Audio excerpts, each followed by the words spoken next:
Right friends. Current SNT మనం April 5 వరకు complete చేసుకున్నాం. ఈరోజు మన క్లాస్‌లో ఏప్రిల్ 6, 7, 8 ఉన్నటువంటి కరెంట్ ఎస్ఎన్‌టి టాపిక్స్ గురించి మాట్లాడదాం. Very, very important current SNT topics న్యూస్‌లో ఉన్నాయి. ఇంతలా న్యూస్‌లో ఉన్నప్పుడు ఎగ్జామినర్ ఖచ్చితంగా కరెంట్ టాపిక్స్ నుంచే పిక్ చేసి కరెంట్ ఎస్ఎన్‌టికి సంబంధించిన క్వెషన్స్ ఫ్రేమ్ చేసే అవకాశం ఉంది. సొసైటీని బాగా ప్రభావితం చేస్తున్న current science and technology issues ఉన్నప్పుడు, కోర్ సబ్జెక్ట్‌లో ఎక్కడో మూలన ఉన్నటువంటి అంశాలను పెద్దగా ఎగ్జామినర్‌ని ఆకర్షించకపోవచ్చు. సో, కరెంట్ ఎస్ఎన్‌టి మీద స్పెషల్ ఫోకస్ పెట్టి మన ప్రిపరేషన్‌ని కంటిన్యూ చేసుకోవాల్సిన అవసరం ఉంది. ఈ 3 డేస్‌లో 6, 7, 8 ఏప్రిల్‌లో almost all 16 important current SNT topics న్యూస్‌లో ఉన్నాయి. ఈ 16 టాపిక్స్‌ని నేను ప్రెస్ ఇన్ఫర్మేషన్ బ్యూరో నుంచి ప్రధానంగా తీసుకున్నాను. ప్లస్ న్యూస్ పేపర్స్ కూడా కవర్ చేశాను. So, one stop solution for your preparation. ఈ పీడీఎఫ్‌ను ప్రింట్ ఆప్షన్ కూడా ఇస్తున్నాం కాబట్టి, మీరు హ్యాపీగా వన్స్ క్లాసు చక్కగా విని, పీడీఎఫ్‌ని ప్రింట్ తీసుకొని మల్టిపుల్ టైమ్స్ రివైజ్ చేసుకున్నట్లయితే, మీ ప్రిపరేషన్‌కి ఢోకా ఉండదు. సో, బోత్ మీడియాలో మనం ఇస్తున్నాం. ముఖ్యంగా ఈరోజు న్యూస్‌లో ఉన్నటువంటి అంశాలేంటో ఒకసారి చూద్దాం. హాఫ్ మ్యారథాన్ అనేది న్యూస్‌లో ఉంది friends. Very important. What is this half marathon చూస్తాము. తర్వాత పరివర్తన్ చింతన్ అని చెప్పేటి ఒకటి న్యూస్‌లో ఉంది. తర్వాత cyber Surakshit Bharat initiative very important. I am expecting question from this. ఎందుకంటే మనకు సైబర్ సెక్యూరిటీ అనేది మీకు కోర్ సిలబస్‌లో ఉంది. సైబర్ సెక్యూరిటీకి సంబంధించిన ఏ అంశం న్యూస్‌లో ఉన్నా గాని మీరు వెంటనే క్యాచ్ చేయాల్సి ఉంటుంది. తర్వాత ఐసీజీఎస్ వీర్ అనేది పర్టిక్యులర్‌లీ మన ఆంధ్రప్రదేశ్‌తో ముడిపడి ఉన్నటువంటి ఇండియన్ కోస్ట్ గార్డ్ షిప్ దాని గురించి మాట్లాడతాము. Then 100 five G use case labs. Five G labs అన్నమాట సింపుల్‌గా చెప్పాలంటే. వాటి గురించి మాట్లాడతాము. Very important that one. తర్వాత హైడ్రో ఎలక్ట్రిక్ పవర్ గురించి మాట్లాడతాం. వెరీ ఇంట్రెస్టింగ్ ఫ్యాక్ట్స్ దీంట్లో నీకు ప్రొవైడ్ చేయబోతున్నాము. వాటర్ బ్యాటరీ అంటే ఏంటో కూడా చూస్తాము. Very important. ఇట్లాంటి టర్మ్స్ న్యూస్‌లో ఉన్నప్పుడు ఎస్పెషల్లీ ప్రెస్ ఇన్ఫర్మేషన్ బ్యూరో లాంటి అఫీషియల్ వెబ్‌సైట్స్‌లో న్యూస్‌లో ఉన్నప్పుడు మనం క్యాచ్ చేయాలి. వాటర్ బ్యాటరీ అట. దాని గురించి మనం నేర్చుకుంటాము.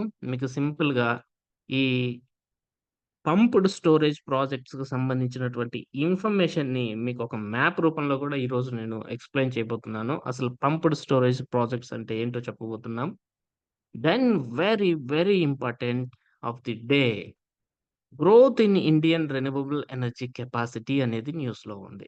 మీకు ఇన్‌స్టాల్డ్ ఎనర్జీ కెపాసిటీస్ అని చెప్పేసి కోర్ సిలబస్‌లో మెన్షన్ చేశాడు. Installed energy capacities.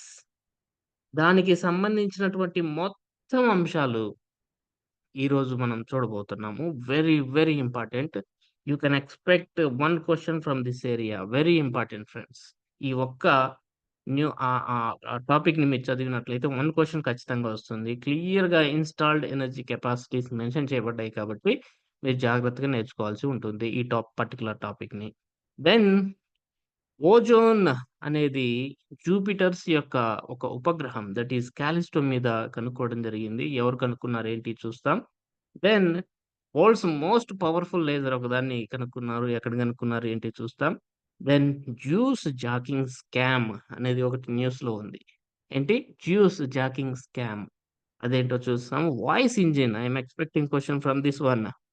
Voice engine అనే దాని గురించి నేర్చుకుంటాం. Then electroencephalogram very important. దాని గురించి మాట్లాడతాం. అండ్ డబ్ల్యూబీ-57 జెట్ ప్లేన్స్ గురించి మాట్లాడతాం. And South Korea spy satellite ఒకటుంది. అసలు స్పై సాటిలైట్ అంటే ఏంటో నేర్చుకుంటాం. దెన్ ఆర్టిఫిషియల్ ఇంటెలిజెన్స్ మీద కెనడా చాలా ఎక్కువ మొత్తంలో పెట్టుబడి పెట్టింది. దాని గురించి మాట్లాడతాం. And very highly expected one Igla S MANPADS. Igla S man pods అంటే ఏంటో మాట్లాడతాం. ఒక ఇన్ఫోగ్రాఫిక్ పిక్చర్ ద్వారా దాని గురించి తెలుసుకుంటాం. సో, వీటన్నిటిని యాజ్ ఇట్ ఈజ్‌గా తెలుగులో మీకు తెలుగులో ఇంత క్వాలిటీగా దొరకాలి అంటే చాలా కష్టం. ఇంగ్లీష్‌లో అయినా అక్కడ ఇక్కడ చూస్తే దొరుకుతాయి కానీ, ఇప్పుడు తెలుగులో దొరకటం అనేది కాస్త ఇబ్బందికరమైన పరిస్థితి. సో, వాటన్నిటిని అధిగమిస్తూ మనం ఈ పీడీఎఫ్ ప్రిపేర్ చేస్తున్నాం. చాలా కేర్‌ఫుల్‌గా, చాలా టైం తీసుకొని. So, please make utilise of these PDFs.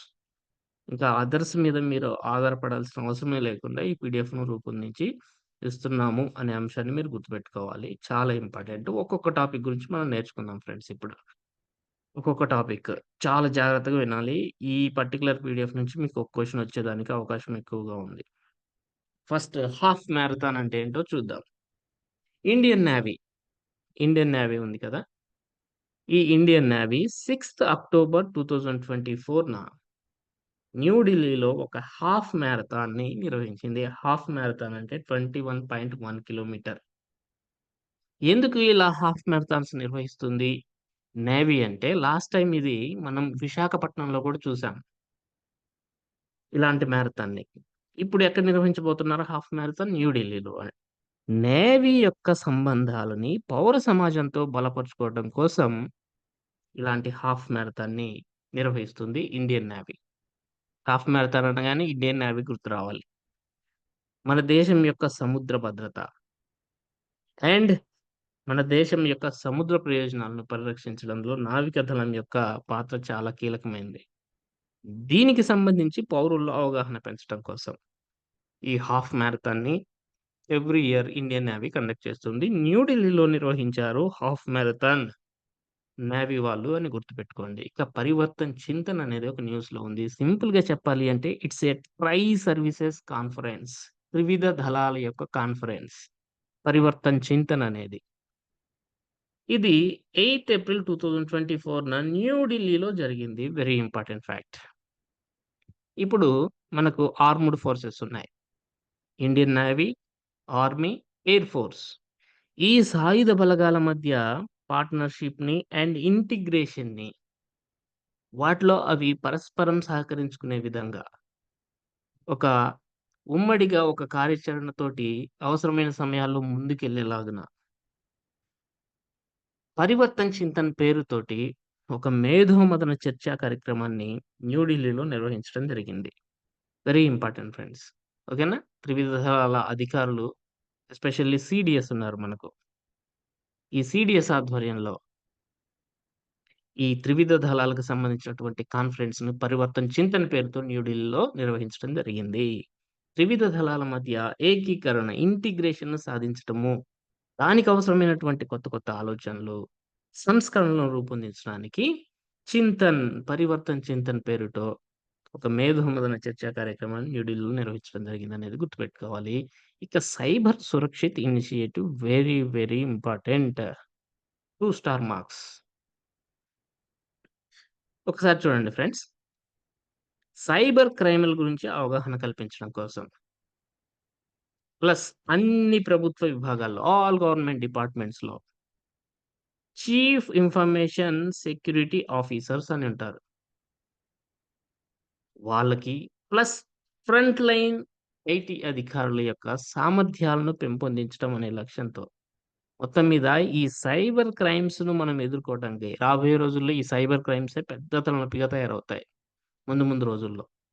ఈ సైబర్ క్రైమ్స్‌కు సంబంధించిన అవగాహనను కల్పించి, ఇంకా ఈ రంగంలో మానవ వనరుల సామర్థ్యాన్ని ఇంప్రూవ్ చేసుకోవడం కోసం ministry of electronics and information technology 2018లో ఈ సైబర్ సురక్షిత్ భారత్ ఇనిషియేటివ్‌ని ప్రారంభించింది. ఎందుకు? సైబర్ క్రైమ్ రిలేటెడ్ యాక్టివిటీస్‌లో మానవ వనరుల సామర్థ్యాన్ని బిల్డప్ చేసుకోవాలి. ఎస్పెషల్లీ అన్ని గవర్నమెంట్ డిపార్ట్‌మెంట్స్‌లో ఉండేటటువంటి chief information security officers and front line officers యొక్క స్కిల్స్‌ని, సామర్థ్యాలని పెంపొందించుకోవటం కోసం ministry of electronics and information technology 2008లో సైబర్ సురక్షిత్ భారత్ ఇనిషియేటివ్ అనే కార్యక్రమాన్ని ప్రారంభించింది. Very important friends. దీని స్పెషాలిటీ ఏమిటి అంటే, ప్రభుత్వము అంటే that is department of information electronics and information technology పరిశ్రమల కన్సార్టియం తోటి పార్ట్నర్‌షిప్‌ని ఏర్పాటు చేసుకొని, ఈ శిక్షణా కార్యక్రమాన్ని నిర్వహిస్తుంది. ఇలాంటి టైప్ ఆఫ్ అంటే పబ్లిక్ ప్రైవేట్ పార్ట్నర్‌షిప్ మోడల్‌లో నిర్వహించబడుతున్నటువంటి శిక్షణా కార్యక్రమం ఇది. ఓకేనా? ఇటీవల 44వ శిక్షణా కార్యక్రమాన్ని సైబర్ సురక్షిత ఇనిషియేటివ్ అంటేనే స్కిల్స్‌ని ఇంపొంచే కార్యక్రమం కదా! శిక్షణా కార్యక్రమం. ఈ శిక్షణా కార్యక్రమాన్ని నేషనల్ గవర్నెన్స్ డివిజన్ అనేది ఈ ministry of electronics and information technology ఆధ్వర్యంలో ఉంటుంది. అది న్యూఢిల్లీలోని ఇండియన్ ఇన్స్టిట్యూట్ ఆఫ్ పబ్లిక్ అడ్మినిస్ట్రేషన్‌లో 44థ్ చీఫ్ ఇన్ఫర్మేషన్ సెక్యూరిటీ ఆఫీసర్స్ యొక్క డీప్ డైవ్ శిక్షణా కార్యక్రమాన్ని నిర్వహించింది. Simple friends. Cyber Surakshit Bharat initiative ఏంటి అని అడుగుతాడు మిమ్మల్ని. సైబర్ క్రైమ్‌లకు సంబంధించి మానవ వనరుల సామర్థ్యాన్ని ఇంప్రూవ్ చేసుకోవటం కోసం ministry of electronics and information technology 2018లో స్టార్ట్ చేసినటువంటి కార్యక్రమం. స్పెషాలిటీ ఏంటి అంటే పబ్లిక్ ప్రైవేట్ పార్ట్నర్‌షిప్ మోడల్‌లో నిర్వహిస్తున్నటువంటి శిక్షణా కార్యక్రమం ఇది. ఇటీవల 44వ శిక్షణా కార్యక్రమాన్ని న్యూఢిల్లీలో నేషనల్ గవర్నెన్స్ డివిజన్ నిర్వహించింది. ఈ నేషనల్ గవర్నెన్స్ డివిజన్ అనేది ministry of electronics and information technology వాళ్ళ కింద పనిచేస్తుంది అన్నమాట. వెరీ ఇంపార్టెంట్ గుర్తుపెట్టుకోండి. ఇక ఐసీజీఎస్ వీరా. ఐసీజీఎస్ అంటే ఇండియన్ కోస్ట్ గార్డ్ షిప్ అని అర్థం. ఓకేనా? ICGS means Indian coast guard ship. ICGS Veera ఇటీవల మనం చూసాం. చాలా మంది చూసుంటారు. ఈ కాకినాడ దగ్గర ఆంధ్ర తీరంలో పెట్రోలింగ్‌లో ఉన్నటువంటి ఒక Indian coast guard ship ICGS Veera April 5, 2024న తమ పడవలకు మంటలు అంటుకొని సముద్రంలో మునిగిపోవడంతో తీవ్రంగా కాలిన గాయాలతో బాధపడుతున్న 9 మంది మత్స్యకారులను సంరక్షించింది.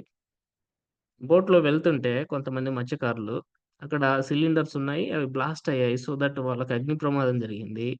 వాళ్ళకు నిప్పంటుకుంది. కాలిన గాయాలతోటి వాళ్ళు సముద్రంలోకి జంప్ చేశారు. ప్రాణాలను కాపాడుకోవడం కోసం. అయితే అప్పటికే చాలా మందికి బర్న్స్ అయ్యాయి.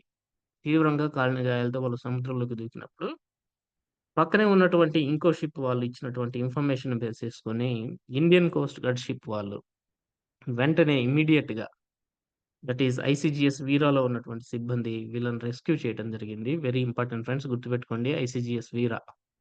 Then 100 5G use case labs are in use. సింపుల్‌గా చెప్పాలంటే 5G ల్యాబ్స్ అండి ఇవి. 100 5G యూజ్ కేస్ ల్యాబ్స్ కార్యక్రమాన్ని లేదా 100 5G ల్యాబ్స్‌ని department of telecommunications very important. దేశవ్యాప్తంగా ఉన్న విద్యా సంస్థలకి 5G యూజ్ ల్యాబ్స్‌ని అందజేసింది. This is 100 5G use case labs programme of department of telecommunications. ఎందుకిచ్చింది అంటే విద్యార్థులు మరియు స్టార్టప్ సంస్థలలో 5G టెక్నాలజీ స్కిల్స్‌ని, కేపబిలిటీని పెంపొందించడం కోసం ఈ కార్యక్రమాన్ని డిపార్ట్‌మెంట్ ఆఫ్ టెలికమ్యూనికేషన్ స్టార్ట్ చేసింది. అయితే ఈ ల్యాబ్స్ అన్నప్పుడు వివిధ ప్రయోగాలు చేయాల్సి ఉంటుంది కదా! ఈ ప్రయోగాలు చేయటానికి 5G ఫ్రీక్వెన్సీ బ్యాండ్ కావాలి. 5G ఫ్రీక్వెన్సీ బ్యాండ్ కావాలి. ఈ బ్యాండ్‌ల కోసం అవేం చేయాలి? టెలికమ్యూనికేషన్ డిపార్ట్‌మెంట్ నుంచి లైసెన్స్ తెచ్చుకోవాలి. ఫ్రీక్వెన్సీ బ్యాండ్‌ని పొందాలి అంటే. అయితే ఈ లైసెన్స్‌ను పొందటం కోసం ఇటీవల telecom secretary government of India IIT మద్రాస్‌లో 100 5G ల్యాబ్‌ల కోసం ప్రయోగాత్మక లైసెన్స్ మాడ్యూల్‌ని ప్రారంభించడం జరిగింది. అంటే సింపుల్‌గా ఒక పోర్టల్‌ని, ఒక ఫెసిలిటీని స్టార్ట్ చేయడం జరిగింది ఐఐటీ మద్రాస్‌లో. ఇప్పుడు సింపుల్‌గా ఈ 100 5G ల్యాబ్ సంస్థల యొక్క లైసెన్స్ అవసరాలను ఈ మాడ్యూల్ తీర్చబోతుంది. సింపుల్‌గా ఏదైతే విద్యా సంస్థ గాని, లేదా స్టార్టప్ గాని ఈ 100 5G ల్యాబ్ కేస్ ఇనిషియేటివ్‌లో భాగంగా ఈ 5G ల్యాబ్స్‌ని పొందాయో డిపార్ట్‌మెంట్ ఆఫ్ టెలికమ్యూనికేషన్స్ నుంచి అవి లైసెన్స్ పొందాలి అంటే ఈ మాడ్యూల్‌లోకెళ్ళి అప్లికేషన్ పెట్టుకుంటే వెంటనే అప్రూవల్ వస్తుందన్నమాట. సింపుల్ ఫ్రెండ్స్ ఇది. ఐఐటీ మద్రాస్ గుర్తుపెట్టుకోండి. Then hydro electricity very important చూడండి. హైడ్రో ఎలక్ట్రిసిటీ దీంట్లో ప్రధానంగా మీరు గుర్తుపెట్టుకోవాల్సింది ఏంటి అంటే పంప్డ్ స్టోరేజ్ ప్రాజెక్ట్స్. ఇప్పుడు నేను అన్‌మ్యూట్ చేస్తున్నాను. మీలో ఎవరైనా రెస్పాండ్ కండి. సోలార్ పవర్ వల్ల కానీ, లేదా విండ్ పవర్ వల్ల కానీ ఉన్నటువంటి అతి పెద్ద నష్టం ఏమిటి? లేదా లోపం ఏమిటి? సోలార్ పవర్ వల్ల కానీ, విండ్ పవర్ వల్ల కానీ అతి పెద్ద నష్టం ఏమిటి? ఇన్‌స్టాలేషన్ చార్జెస్ సార్ ఎక్కువుంటది. స్టోరేజ్ ఉండొచ్చు. సెకండ్స్ ఆ? కార్డిమియం ఏరియా ఎక్కువ కంటిన్యూ అది లభిస్తూ ఎక్కువ ఉండాలి సార్. సార్ ఏరియా వేస్టేజ్ ఎక్కువ క్రియేట్ అవుతుంది సార్. దాని నుంచి వచ్చే మెయింటెనెన్స్ ఎక్కువ సార్. మెటల్ ప్రాబ్లమ్స్ ఎక్కువ ఉంటాయి. కార్డిమియం మెయింటెనెన్స్ మెటల్ ప్రాబ్లమ్ చాలా ఎక్కువ. వాతావరణం సహకరించదు సార్. వాతావరణం సహకరించకపోతే దాని నుంచి ఎనర్జీ అది ప్రొడ్యూస్ చేయడం కష్టం that sir. Is the issue. That is the issue. వాతావరణం అన్నారు చూసారా, ఈ సోలార్ ఎనర్జీలో మెయిన్ గా నేను మళ్ళీ మ్యూట్ చేస్తానమ్మా. లాస్ట్ లో మనం మళ్ళీ నేను ప్రైమరీ కాస్ట్ ఏదైతే ఉందో ఇన్స్టాలేషన్ కాస్ట్ అనేది ఎక్కువ ఉంటుంది సార్. ఇన్స్టాలేషన్ కాస్ట్లు వీటికన్నిటికంటే ప్రధాన సమస్య ఏమిటి? డబ్బులు ఉంటే ఇన్స్టాలేషన్ కూడా చేసుకోవచ్చు, అది వేరే విషయము. బట్ సోలార్ ఎనర్జీలో మెయిన్ గా సన్లైట్ ఉంటేనే కదా. సోలార్ ఎనర్జీలో మెయిన్ ప్రాబ్లం ఏంటంటే సన్లైట్ ఉంటేనే మనకి సోలార్ ఎనర్జీ వస్తుంది. విండ్ ఎనర్జీలో ఏంటి? విండ్ ఉంటేనే ఎనర్జీ ప్రొడ్యూస్ అవుతుంది, ఎలక్ట్రిసిటీ ప్రొడ్యూస్ అవుతుంది. కానీ మనం సమ్మర్ లాంటి పీక్ స్టేజెస్ లో ఉన్నాం అనుకోండి, సమ్మర్ లాంటి వెదర్ సీజన్స్ ఉన్నప్పుడు, ఎలక్ట్రిసిటీ పీక్ స్టేజ్ లో ఉన్నప్పుడు, ఎలక్ట్రిసిటీ డిమాండ్ పీక్ స్టేజ్ లో ఉన్నప్పుడు వీటి మీద మాత్రమే ఆధారపడితే ఇబ్బంది. గ్రిడ్లు వైఫల్యం చెందే పరిస్థితి కూడా వస్తుంది డిమాండ్ తట్టుకోలేక. సో దీనికి పరిస్థితి ఏంటి? ఒకవైపు ఏమో ఇంకా థర్మల్ విద్యుత్ మీద ఆధారపడతాం అంటేనేమో పొల్యూషన్ ఎక్కువ, థర్మల్ సూటబుల్ కాదు. అయితే సోలార్, విండ్. ఇప్పుడు ఏంటంటే మనిషికి వచ్చిన ఐడియా ఏంటి అంటే, ఈ సోలార్ విండ్ ఎనర్జీని బేస్ చేసుకొని ఎక్కువగా సన్లైట్ ఉన్నప్పుడు, ఎక్కువగా విండ్ ఉన్నప్పుడు ఎలక్ట్రిసిటీని ప్రొడ్యూస్ చేసుకొని నదుల్లో ఉండేటటువంటి కొంత వాటర్ని అప్పర్ రిజర్వాయర్ కి, పైన ఒక రిజర్వాయర్ తో వేసి ఎగువ ప్రాంతంలో ఆ స్టేజ్ కి పంపు చేద్దాం వాటర్ని. ఎప్పుడైతే సన్లైట్ తగ్గిపోతుందో, విండ్ పవర్ తగ్గిపోతుందో అప్పుడు ఎలక్ట్రిసిటీ రాదు కదా. అప్పుడు ఇక్కడ రిజర్వ్ చేసినటువంటి వాటర్ని మళ్ళీ కిందకు వదిలేద్దాం. సో దట్ ఇక్కడ ఉన్నటువంటి టర్బైన్స్ తిరుగుతాయి, మళ్ళీ హైడ్రో ఎలక్ట్రిసిటీ ప్రొడ్యూస్ అవుతుంది. అంటే పవన విద్యుత్తు, సౌర విద్యుత్తు ఉపయోగించుకొని ఎగువ ప్రాంతానికి వాటర్ని పంప్ చేసి, ఎప్పుడైతే సోలార్ విద్యుత్తు అండ్ విండ్ ఎనర్జీ రెండు తగ్గిపోతాయో, అంటే వాతావరణ పరిస్థితులు సహకరించినప్పుడు వాటి ఉత్పత్తి జరగదు కదా, డిమాండ్ ఏమో పీక్ స్టేజ్కి వస్తుంది. అట్లాంటి టైంలో ఇక్కడ రిజర్వ్ చేసినటువంటి వాటర్ని వదిలేసి ఇక్కడ ఉన్నటువంటి టర్బైన్లను తిప్పేసి హైడ్రో ఎలక్ట్రిసిటీని ప్రొడ్యూస్ చేద్దాము. That is pumped storage hydro power. ప్రపంచవ్యాప్తంగా ఇప్పుడు ప్రాచుర్యంలోకి వస్తున్నటువంటి ఈ టెక్నాలజీ అన్నమాట, power technology. Very important friends, జాగ్రత్తగా గుర్తుపెట్టుకోండి. పంప్డ్ స్టోరేజ్ ప్రాజెక్ట్స్ గురించి అడుగుతారు ఎగ్జామ్స్ లో. మనం ఎంత చదువుకెళ్ళినా కానీ పంప్డ్ స్టోరేజ్ ప్రాజెక్ట్స్, హైడ్రో ఎలక్ట్రిసిటీలో పంప్డ్ స్టోరేజ్ ఫెసిలిటీస్ గురించి నేర్చుకోకుండా వెళ్తే ప్రాబ్లం అవుతుంది. సో మన దేశంలో జాగ్రత్త చూడండమ్మా, మన దేశంలో ప్రస్తుత జల విద్యుత్ సామర్థ్యము, ఇది పిఐబిలో ఈ రోజు నిన్నున్న డేటానే తీసుకోవచ్చు, అఫీషియల్ సమాచారం. మన దేశం యొక్క జల విద్యుత్ సామర్థ్యం మొత్తం ఎంత అంటే 42 గిగావాట్స్. గిగావాట్లలో చెప్తున్నాం. అయితే 2031-32 నాటికి 67 గిగావాట్స్ కి పెరిగే అవకాశం ఉంది. ఫస్ట్ పాయింట్ అయిపోయింది. ఇప్పుడు పంప్డ్ స్టోరేజ్ ప్రాజెక్ట్స్ గురించి కూడా పిఐబిలో రాశారు. పంప్డ్ స్టోరేజ్ ప్రాజెక్ట్స్ ఏమంటామంటే ది వాటర్ బ్యాటరీ అంటాం. వాటర్ ని ఒక బ్యాటరీ లాగా ఉపయోగిస్తున్నాం. అందుకే పంప్డ్ స్టోరేజ్ పవర్ ప్రాజెక్ట్స్ ఏమని పిలుస్తాం? ది వాటర్ బ్యాటరీ అని పిలుస్తాము. ఇది ఇప్పుడు క్లీన్ ఎనర్జీ సిస్టమ్స్ కి కాంప్లిమెంటరీగా ఉండబోతున్నాయి. చూసాం కదా, విండ్ పవర్, సోలార్ పవర్ ని బేస్ చేసుకొని వాటర్ ని పైకి తోడుతున్నాం. మళ్ళీ ఆ వాటర్ ని పీక్ స్టేజ్ లో అవసరమైనప్పుడు కిందకి దించి టర్బైన్ తిప్పి ఎలక్ట్రిసిటీని ప్రొడ్యూస్ చేస్తున్నాం.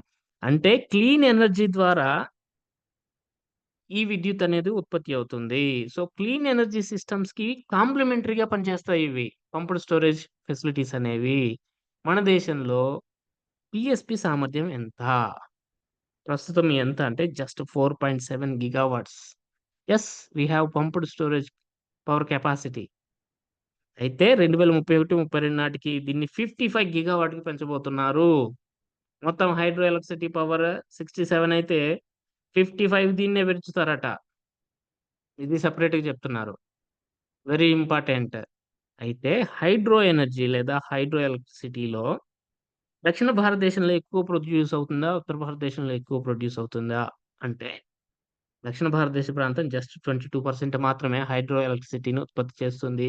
దేశం యొక్క ఉత్తర ప్రాంతం and eastern, north eastern states ఉంటాయి కదా! దేశం యొక్క తూర్పు ప్రాంతం అండ్ ఉత్తర ప్రాంతంలో 60% హైడ్రో ఎలక్ట్రిసిటీ జనరేట్ అవుతుంది. సో, మొత్తం మీద జల విద్యుత్ శక్తి పీక్ దశలో విద్యుత్ గ్రిడ్‌కి అవసరమైన సహాయాన్ని అందిస్తుంది. తద్వారా విద్యుత్ వ్యవస్థ యొక్క విశ్వసనీయత అండ్ స్థితిస్థాపకత, రెసిలియన్స్ అండ్ రిలయన్స్ అనేవి పెరుగుతాయన్నమాట. So, very important friends. PSP అంటే ఏంటో తెలుసుకున్నాం. సమ్ ఇంట్రెస్టింగ్ ఫ్యాక్ట్స్ అబౌట్ జల విద్యుత్ తెలుసుకున్నాం. Hydro electricity very, very important. Installed energy capacities మీకు ఉన్నాయి. కాబట్టి ఈ డేటా చాలా ఇంపార్టెంటు. చాలా జాగ్రత్తగా మళ్ళీ మీరు పీడీఎఫ్ చూసుకోండి. అయితే పీఏబీలో India's journey in renewable energy capacities mention చేయడం జరిగింది. దీని గురించి ఖచ్చితంగా క్వెషన్ అడుగుతాడు. ఇక్కడ నుంచి ఒక క్వెషన్ మీరు ఎక్స్‌పెక్ట్ చేయొచ్చు. ఎందుకంటే ఇన్‌స్టాల్డ్ ఎనర్జీ కెపాసిటీస్ అనేవి మీకు డైరెక్ట్‌గా సిలబస్‌లో మెన్షన్ చేయబడ్డాయి. చూడండి ఫ్రెండ్స్, పారిస్ ఒప్పందం అనేది మనందరికీ తెలుసు. మనం మాట్లాడుకుంటున్న తర్వాత. ఈ పారిస్ ఒప్పందం ప్రకారము ప్రతి దేశం ఏం చేయాలంటే ఒక ప్లెడ్జ్ చేయాలి. ఒక ప్రతిజ్ఞ చేయాలి. చేతులు ఇలా చాపి కాదు కానీ ఒక పేపర్‌లో ప్లెడ్జ్ చేయాలి. ఆ పేపర్‌ని ఏమని పిలుస్తాము అంటే ఐఎన్‌డీసీ అని పిలుస్తాం. ఇంటెండెడ్ నేషనల్లీ డిటర్మైన్డ్ కంట్రిబ్యూషన్స్ అని పిలుస్తాము ఈ పేపర్‌లో చేసే ప్రతిజ్ఞలను. ఈ ప్రతిజ్ఞలో ప్రతి దేశం ఏం చేస్తుంది అంటే కొన్ని లక్ష్యాలను నిర్దేశించుకుంటుంది. మేము మీ పనులు చేస్తాము. శీతోష్ణ స్థితి మార్పును అరికట్టడానికి మేము ఈ పనులు చేస్తామని చెప్తాం. దీంట్లో మనం చెప్పిందేమిటి? ఈ పారిస్ ఒప్పందం ప్రకారం మనం రూపొందించుకున్నటువంటి నేషనల్లీ డిటర్మైన్డ్ కంట్రిబ్యూషన్స్‌లో చెప్పిన 2 లక్ష్యాల గురించి మాట్లాడతాము. ఒకటి ఎమిషన్ ఇంటెన్సిటీని 2005 స్థాయితో పోలిస్తే 2030 నాటికి 45%కి తగ్గిస్తాము అని చెప్పాం. ఎమిషన్ ఇంటెన్సిటీని 2005 స్థాయితో పోలిస్తే 2030 నాటికి 45%కి తగ్గిస్తాము అని చెప్పాం. ఎమిషన్ ఇంటెన్సిటీ అంటే ఒక యూనిట్ ఆఫ్ గూడ్స్‌ని ప్రొడ్యూస్ చేయటానికి మనం ఎంతైతే ఇప్పుడు కర్బన ఉద్గారాలను వెలువరుస్తున్నామో దాన్ని 2030 నాటికి 45%కి తగ్గిస్తామని చెప్పటం. ఇంకొక ప్లెడ్జ్ చూడండి, ఇది ఇంపార్టెంట్.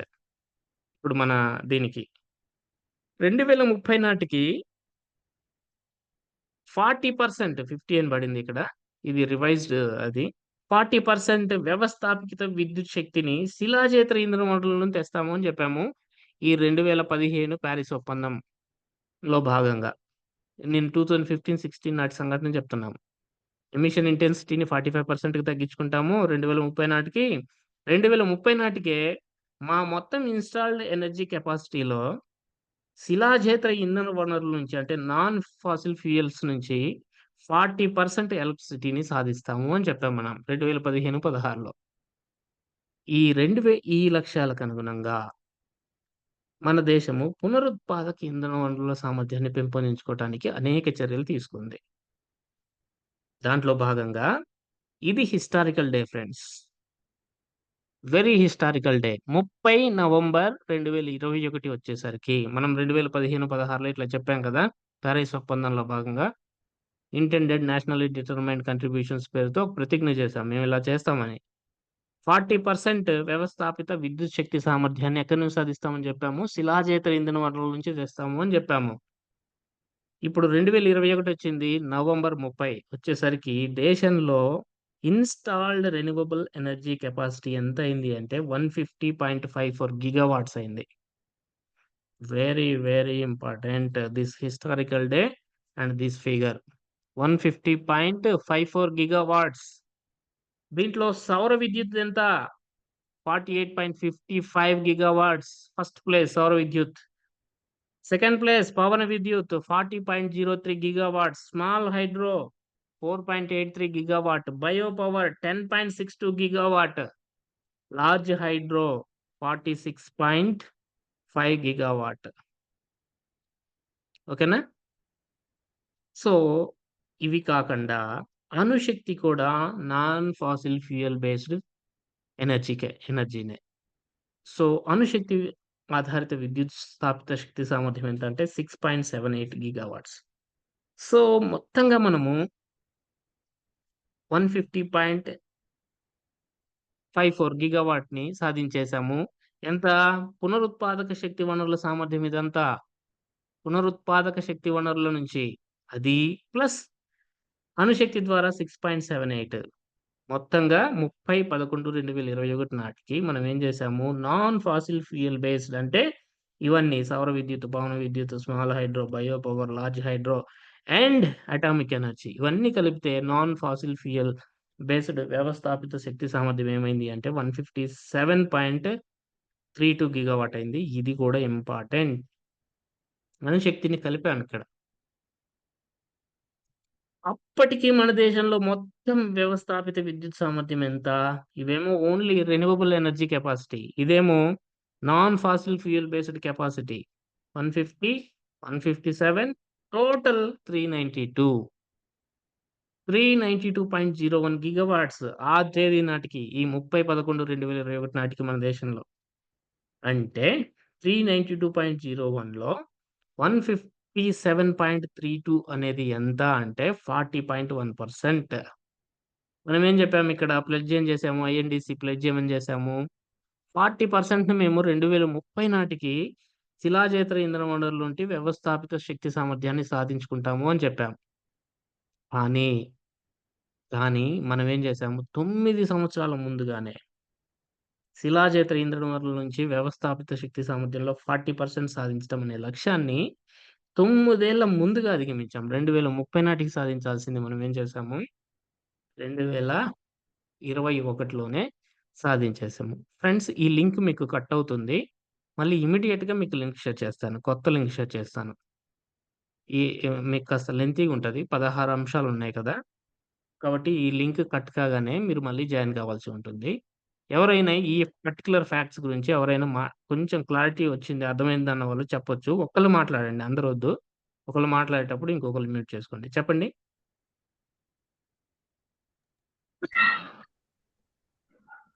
సార్ లార్జ్ హైడ్రో ఎంత సార్?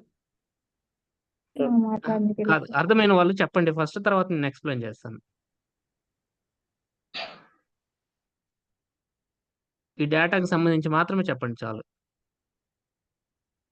ఎనీబడీ? ప్రతాప్ గారు చెప్తారా?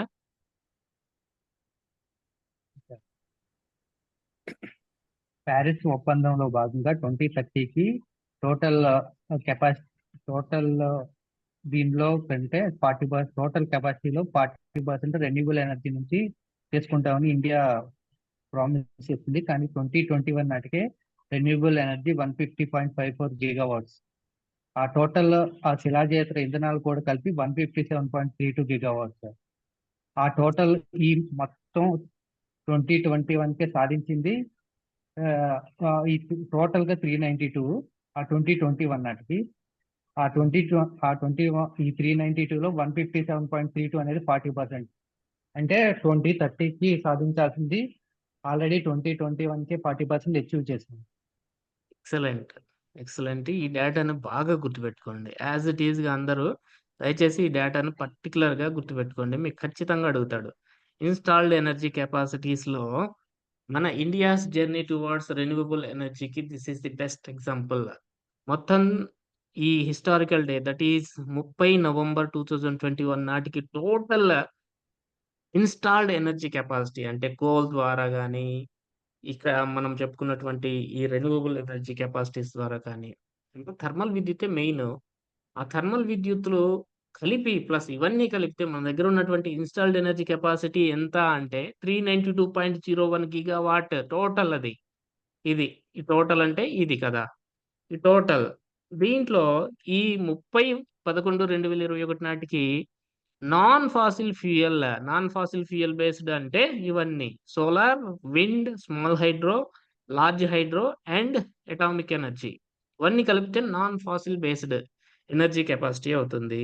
దాని వాటా ఎంతంటే 40.1%. మనం 40% సాధిస్తాం 2030 నాటికి అని ప్లెడ్జ్ చేస్తే 2021 వచ్చేసరికి మనము ఆ లక్ష్యాన్ని సాధించేసాము. మనం 9 ఏళ్ల ముందుగా సాధించాము అని చెప్తున్నారు. ఇది వెరీ ఇంపార్టెంట్. లార్జ్ హైడ్రో అంటే అని అడిగారు. ఇంతకుముందు లార్జ్ హైడ్రోని రెన్యూవబుల్ ఎనర్జీ కెపాసిటీ కింద కౌంట్ చేసేవాళ్ళు కాదు. ఇప్పుడు కౌంట్ చేస్తున్నారు. ఏంటి sir large hydro, small hydro అంటే సింపుల్ ఫ్రెండ్స్. భారీ ఆనకట్టలు కట్టేసి దాని ద్వారా విద్యుత్‌ను ఉత్పత్తి చేస్తే అది లార్జ్ హైడ్రో కిందకొస్తుంది. పెద్ద పెద్ద ఆనకట్టలు, భారీ ప్రాజెక్టులు అంటాం కదా! భారీ నీటిపారుదల ప్రాజెక్టులు. వాటి ద్వారా ఉత్పత్తి అయ్యేటటువంటి ఈ హైడ్రో ఎలక్ట్రిసిటీని లార్జ్ హైడ్రో అని పిలుస్తాము. స్మాల్ హైడ్రో అంటే ఏంటి? చిన్న చిన్న విద్యుత్ మనకి చిన్న చిన్న ప్రాజెక్టులు కడతారు. ఆనకట్టలుంటాయి. వాటి ద్వారా ఉత్పత్తి అయ్యేటటువంటి hydro electricity. Simple.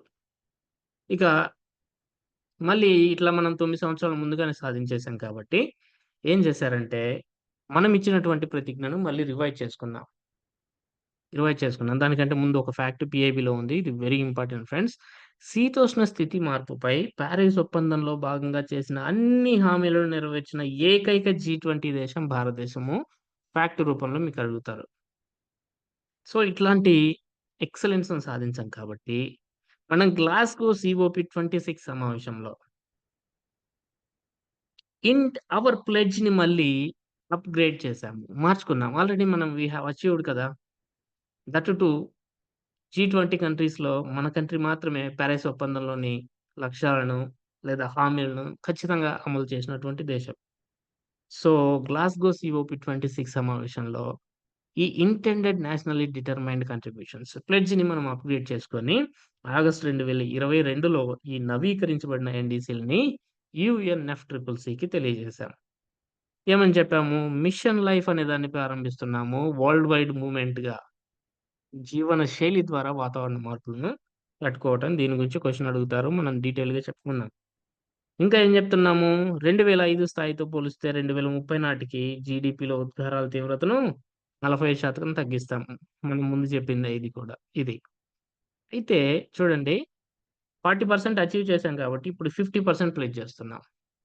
Green climate ఫండ్‌తో సహా ఇతర అంతర్జాతీయ నిధుల సహాయంతో 2030 నాటికి శిలాజేతర ఇంధన వనరుల నుంచి 50% ఇన్‌స్టాల్డ్ ఎనర్జీ కెపాసిటీని మేము సాధిస్తాము అని చెప్తున్నాం. అప్‌గ్రేడ్ చేసుకున్నాం. 40%ని అచీవ్ చేసుకున్నాం కదా! సో, 500 గిగావాట్‌ను శిలాజేతర స్థాపిత ఇంధన వనరుల సామర్థ్యాన్ని తెచ్చుకోవడం కోసం 50% అని చెప్పినా 500 గిగావాట్‌ని మనం టార్గెట్ చేయబోతున్నాము. దట్ టూ ఫ్రమ్ శిలాజేతర ఇంధన వనరుల నుంచి. దానికి అవసరమైనటువంటి ప్రణాళికలను కూడా రూపొందించుకోవడం జరిగింది అని పీఐబీలో మీకు స్పష్టంగా ఇచ్చాడు. కొన్ని గ్రోత్ రేట్స్ కూడా వాళ్ళు మెన్షన్ చేయడం జరిగింది. ఇప్పుడు all India level renewable energy sources యొక్క మొత్తం విద్యుత్ శక్తి సామర్థ్యం 2014-15లో జస్ట్ 61.7 బిలియన్ యూనిట్స్‌లో చెప్తున్నారిక్కడ. 23-24 వచ్చేసింది 225.5 బిలియన్ యూనిట్స్ అయింది. యాన్యువల్ కాంపౌండ్ గ్రోత్ రేట్ ఎంత? కాంపౌండ్ యాన్యువల్ గ్రోత్ రేట్ ఎంత అంటే 15.47%. దెన్ 2014-15 నుంచి 23-24 వరకి సోలార్ పవర్ జనరేషన్ యొక్క కాంపౌండ్ యాన్యువల్ గ్రోత్ రేట్ ఎంత? వాళ్ళే ఇచ్చారు 42%, 42.97%. ఈ గ్రోత్ రేట్స్ కూడా గుర్తుపెట్టుకోండి. ఎందుకంటే మనం we are taking all this information from official website that is press information bureau. కాబట్టి చాలా జాగ్రత్తగా చూసుకోవాలి.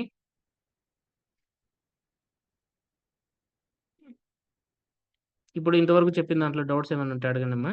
నేను మళ్ళీ లింక్ షేర్ చేస్తాను ఇప్పుడు. మీరు మళ్ళీ జాయిన్ కావాల్సి ఉంటది.